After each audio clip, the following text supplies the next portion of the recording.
California Governor Gavin Newsom says he is proposing the 28th Amendment to the Constitution to help end our nation's gun violence crisis. Gavin Newsom's proposal entails 4 gun safety freedoms. 1, raising the minimum age to purchase a firearm to 21. 2, universal background checks. 3, a reasonable waiting period for gun purchases. 4, banning the civilian purchase of assault weapons. Let's watch some of his public announcement. Every time it's the same. They tell us we can't stop these massacres.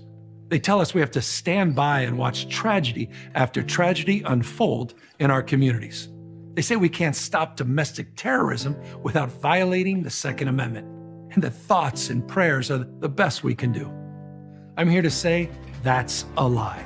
In this country, we do have the power to change things, to reclaim our freedom from fear. Our ability to make a more perfect union is literally written into the Constitution.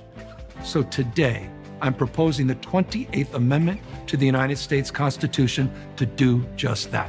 The 28th Amendment permanently enshrines 4 additions to the laws of our land. It raises the minimum age to purchase a firearm from 18 to 21. Because if you can't buy a beer, you shouldn't be able to buy a gun. It mandates universal background checks to prevent truly dangerous people from purchasing a gun that can be used in a crime. It institutes reasonable waiting periods for all gun purchases, and it bans civilians from buying assault rifles, those weapons of war our founding fathers never foresaw. Interesting plan. Obviously, the likelihood of having a constitutional amendment that would limit gun ownership is like 0. In fact, right. This proposal is kind of doesn't do a whole lot. I actually think people who are for more stringent gun control would not be satisfied at stopping here, given the enormous difficulty of getting a constitutional amendment through. Like, yes. I support gun rights, and I don't really want greater gun control, so I am not endorsing this whatsoever. But if you actually were able to get another constitutional amendment, and this is all you did with it, it would be a tremendous waste of your power, because we have you can have universal background checks. Those aren't unconstitutional already. I think you could have waiting periods. The no assault rifles. I mean, this is just misinformation about weapons. Everybody thinks an AR-15 is an assault rifle because it's AR. But that stands for Armalite rifle. An AR-15 is not an assault rifle technically. So would that be even covered under this? I don't think Gavin Newsom knows the difference.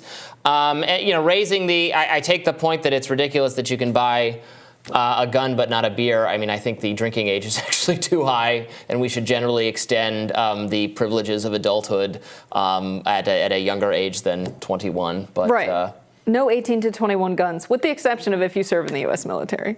Right? Right. So he does believe someone can handle a gun if this does not apply to any kind of military regulation. And I mean, there are plenty of shootings of people who are, it doesn't like we wouldn't fix the mass shooting or any shooting problem by cutting it off there. Right. Look, I say that, look, obviously gun deaths are a problem.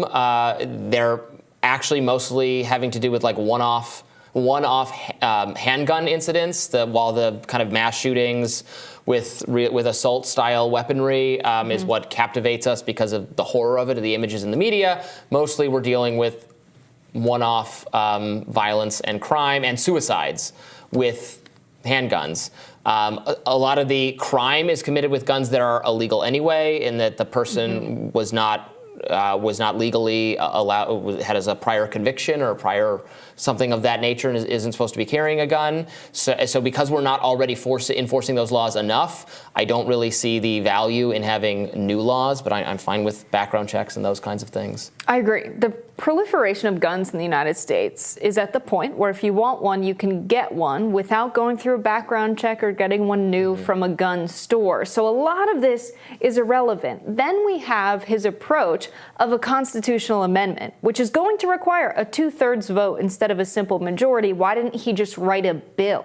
Right. He's Gavin Newsom. Right. Proposing a constitutional amendment would be similar to a bill. A bill would be easier to pass with a simple majority. Do you think you're going to get a 2/3 vote from the Senate and the House with the makeup of our Congress right now? Surely not. Not only that, but then after it passes there, for it to be a constitutional... The states have to ratify it. The states have to ratify it afterwards. Yes. So ridiculous. Also, if you want the problem or the solution to be relevant to the problem and the problem to truly be addressed, why was there no discussion of red flag laws? The problem with mass shooters, which is largely why we're having the conversation about gun reform in the country, is that these are people who are dangerous, people who are psychologically unstable. No one expects a healthy person to ever do something like that. And more often than not, people in their lives, and oftentimes the FBI has been tipped off, that these folks are dangerous. And so red flag laws were not mentioned there, and that's the one thing I think that would address the problem at its root. Sure, I am all for doing more to stop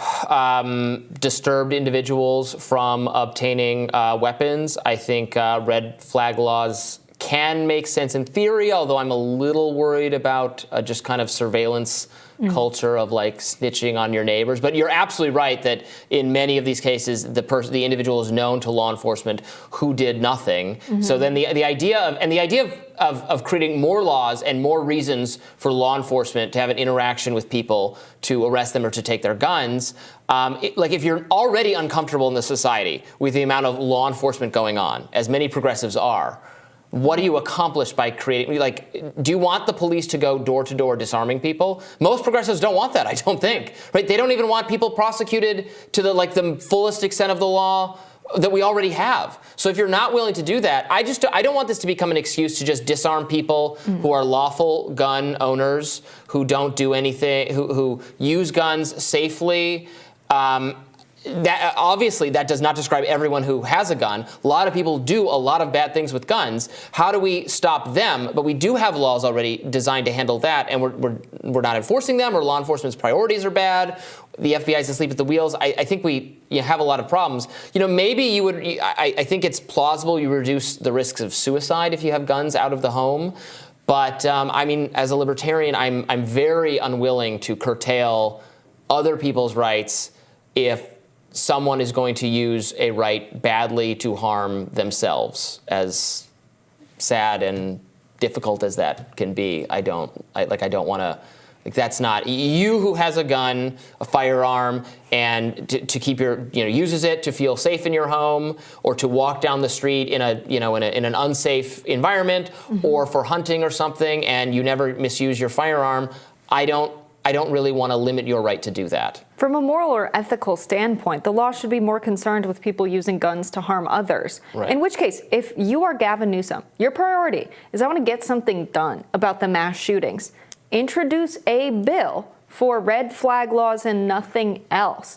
Force members of Congress to tell their constituents why they would ever vote against a red flag law. I think they might, some of them, make the case that you did, which do we really want the FBI knocking at your door and say, hey, your neighbor said you're kind of weird. Like, you got anything going on? Yeah. We're going to follow you for a bit. You were watering your lawn on an off-water day. Right. But I think that is the compromise solution in a country where most people have guns, multiple guns when they do have them. We have more guns than we do citizens in the United States. When Australia tried a buyback program where they bought them back at market value, it would take the United States hundreds of years to have all of the weapons bought back by the government at that rate. That's far longer than I think any of these folks have in mind when they think about a timeline of the solution actually impacting mass shootings in the United States. Yeah. And so Gavin just proposing this as an amendment off the bat makes it a bad proposal. Then him not including red flag laws and solutions that really aren't relevant to the problem. I think it speaks to mainstream liberals not understanding guns generally. They're not people who use guns. They're not people who have been around guns. And I think that makes it really hard to legislate around people using them. Let's also not forget to mention the Second Amendment has the language well-regulated in it. So what does this cover that is not covered in the Second Amendment? This is the kind of stuff that should be in a bill, not in an amendment. Yeah, I've said that wanting to get rid of all the guns in the U.S. is like wishing you had a magic wand and can wave it. Yeah. This is like saying we should obtain a magic wand and then really not do anything with it, because passing a 28th Amendment to the Constitution would be about as difficult as obtaining a magic wand. So interesting idea for Gavin Newsom. Real real great one. That was our view, but you can tell us yours in the comments. More Rising right after this.